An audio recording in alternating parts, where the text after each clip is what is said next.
دل کے پھپھولے جل اٹھے سینے کے داغ سے، اس گھر کو آگ لگ گئی گھر کے چراغ سے۔ حکومتوں کو گلہ نہ دو، سیاستدانوں کو گلہ نہ دو، فوج پولیس کو گلے نہ دو، یہ دیکھو ہمیں اور آپ کیا کر رہے ہیں۔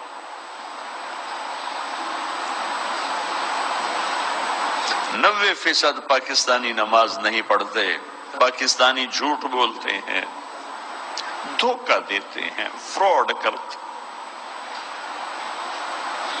پاکستان، اللہ بخشش فرمائے چودھری رحمت علی کی، کیا خوبصورت نام رکھا تھا، پاک زمین۔ نام ہو پاک زمین اور سود کے بازار گرم ہوں، اور فیصل آباد کے 8 بازاروں میں کھوٹ، ملاوٹ، جوا، سٹا، دھوکہ، فریب، فراڈ ہو، مسجدیں فرقہ واریت کی آگ بھڑکا رہی ہوں، گھروں میں مائیں ذلیل ہو رہی ہوں۔ بھائیو، جاتا رمضان ہے، میں گزارش کرتا ہوں اللہ سے صلح کرو، یہی ہمارے مسائل کا حل ہے۔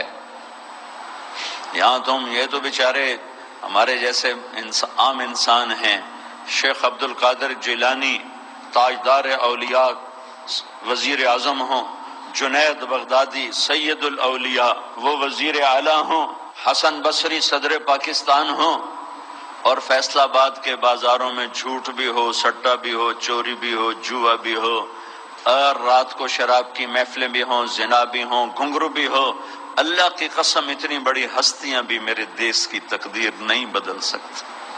حضرت ام عائشہ نے پوچھا، یا رسول اللہ انہلک وفینا الصالحون، کیا نیک لوگوں کے ہوتے بھی ہم ہلاک ہو جائیں گے؟ قال اذا کثر الخبث، عائشہ جب گناہ زیادہ ہوں گے نیکوں کے بھی نہیں سنی جائے گی۔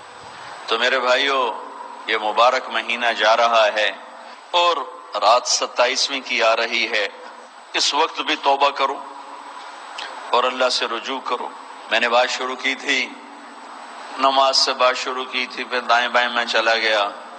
میں یہ عرض کر رہا تھا، ایک نماز نہ چھوڑو، جیسے شروع کی ہے اسے شروع رکھو۔ ایک اپنے گھروں سے لڑائی جھگڑے نکال دو، نفرت کے بول نکال دو، آپس کی نفرتیں نکال دو، اپنے بازاروں سے جھوٹ نکال دو، سود نکال دو، ترازو کے ناپ تول کی کمی نکال دو، ملاوٹ کھوٹ نکال دو۔ حکومتیں سود نہیں ختم کریں گی، تم سود ختم کرو گے، تم کو ہم سود پہ کام نہیں کریں گے۔ قتیبہ بن بکار رحمت اللہ علیہ ایک بزرگ تھے مصر میں، ملک کافور ایک شیدی بادشاہ تھا، ان کے درس میں آ کے بیٹھا کرتا تھا، ان کا واعظ سنتا تھا۔ 18 سال ان کی محفل میں حاضر رہا، اور ہر سال 1000 دینار 1000 دینار ان کو گفٹ کیا کرتا تھا۔ 1000 دینار 1000 دینار 2 کروڑ روپیہ بنتا ہے۔ 18 سال ان کو دیتا رہا۔ 19ویں سال ایک غلط فتوے پہ دستخط لینا چاہے۔ ان کی حیثیت بہت بڑی تھی، قتیبہ بن بکار رحمت اللہ علیہ، ان کا فتویٰ چلتا تھا، مصر ان کے حکم کو سامنے رکھ کے چلتا تھا۔ عوام، آج کی عوام تو علماء سے جڑی ہوئی نہیں، عوام کا بھی قصور ہے، علماء کے بھی قصور ہے، انہوں نے منصب کو نہیں پہچانا، انہوں نے علم کو نہیں پہچانا۔ انہوں نے کہا حضرت یہ ایک فتویٰ ہے، اس پہ آپ دستخط فرماتے۔ قتیبہ بن بکار فرمانے لگے، کافور یہ تو غلط ہے، میں کیسے دستخط کروں؟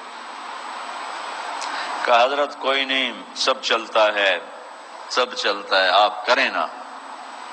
میں نہیں کر سکتا، میں نے اپنے لکھے کا اللہ کو جواب دینا ہے۔ ہم تو ہر چیز سے بانجھ ہو گئے نا۔ اس نے کہا حضرت آپ ہمارا ہی کھاتے ہیں اور ہمیں ہی آنکھیں دکھاتے ہیں، آپ میرے 18,000 دینار واپس کریں، ٹھیک ہے، فتویٰ نہ دیں۔ اس کو خیال تھا غریب آدمی، بھوکا آدمی، کہاں ہوں گے اس کے پاس 18,000 دینار جو بھی مجھے واپس کرے گا؟ 36 کروڑ روپے تو آج بڑے سے بڑا تاجر ایک دم واپس نہیں کر سکتا۔ تو کہا میرے پیسے یہاں رکھو یا یہاں دستخط کرو۔ گھر تشریف لے گئے، 18 تھیلیاں، مہر لگی ہوئی، مہر بھی نہیں کھلی، مہر کھول کے ویکھاں سی ہے کی، سر بہ مہر، اسی طرح مہر لگی ہوئی 18 کی 18 تھیلیاں لا کر اس کے منہ پہ مار کے کہا میرے ایمان کی اتنی قیمت لگائی،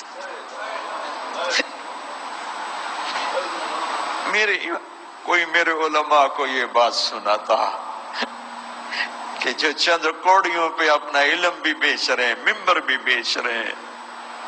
میں ساروں کی بات نہیں کر رہا، 8 بازار کے سارے تاجر جھوٹ نہیں بول رہے، سچے بھی بیٹھے ہیں، سارے سود پہ نہیں ہیں، صحیح تجارت بھی کر رہے ہیں، لیکن 100 میں ایک بھی نہیں ملتا. کوئی 10,000 میں ایک ہے جو سچا بھی ہے، جھوٹ سے بھی پاک ہے، سود سے بھی پاک ہے. ملک کافور، میرے ایمان کی بس اتنی قیمت لگائی تھی. اے لے اٹھ جا میری مجلس سے. کبھی یہ امت زندہ تھی، کبھی اللہ سے بڑی گاڑی یاری تھی، اب تو مدت ہوئی ہے یار کو مہماں کیے ہوئے. بھائیو مہربانی کرو، جاتا رمضان ہے، نماز نہ چھوڑنا، جھوٹ چھوڑ دو، نماز نہ چھوڑو، خیانت چھوڑ دو، نماز نہ چھوڑو، ظلم چھوڑ دو، نماز نہ چھوڑو، دھوکہ چھوڑ دو، نماز نہ چھوڑو. چپڑاسی سے لے کر 22ویں گریڈ تک خیانت ہی خیانت ہے، ظلم ہی ظلم ہے. ریڑھی والے سے لے کر بڑے بڑے گروپس تک ظلم ہی ظلم ہے، خیانت ہی خیانت ہے. اور یہ جاتے رمضان کی طاق 2 راتیں، ایک آج کی رات ہے اور ایک پرسوں کی رات ہے. شب قدر اللہ ہی جانے گزر گئی یا ان 2 راتوں میں کوئی ایک ہے. بہرحال اگر وہ گزر بھی گئی ہے تو طاق راتوں کی برکت یقیناً باقی راتوں سے زیادہ ہے. تو اپنے اللہ سے مانگو بھی صحیح، روو تو وہ بھی صحیح، اور ہمت اور ارادے بھی کرو. کسی پر زیادتی کی ہے معافی مانگو، کسی کا حق دبایا ہے واپس کرو، کسی پہ ظلم کیا ہے مرنے سے پہلے معافی مانگو. اپنی کمائیوں سے جھوٹ، سود، سٹا، جوا، ان سے اپنے آپ کو بچاؤ بچاؤ بچاؤ بچاؤ. رزق حلال ہمیشہ برکتیں لاتا ہے اور رزق حرام ہمیشہ تباہی اور ہلاکت لاتا ہے. پاکستان میں ہزاروں عیب ہیں، لیکن یہ جو تبلیغ کا کام یہاں ہو رہا ہے، اللہ کی قسم یہ عجب شے ہے، یہ عجب شے ہے. میں آپ سب کی محنت کرتا ہوں کہ تبلیغ میں ضرور وقت دیں، آپ کو بہت فائدہ ہوگا.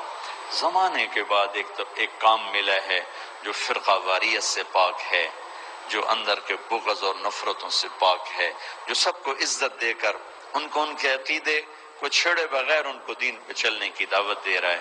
اگر ہم سب ایسے کریں تو مذہبی نفرت ختم ہو جائے، تو ہمارا ملک زندہ ہو جائے. اور پتہ نہیں کتنی نفرتیں ہیں، یہ تو ایک نفرت ہے جو میں نے ذکر کی.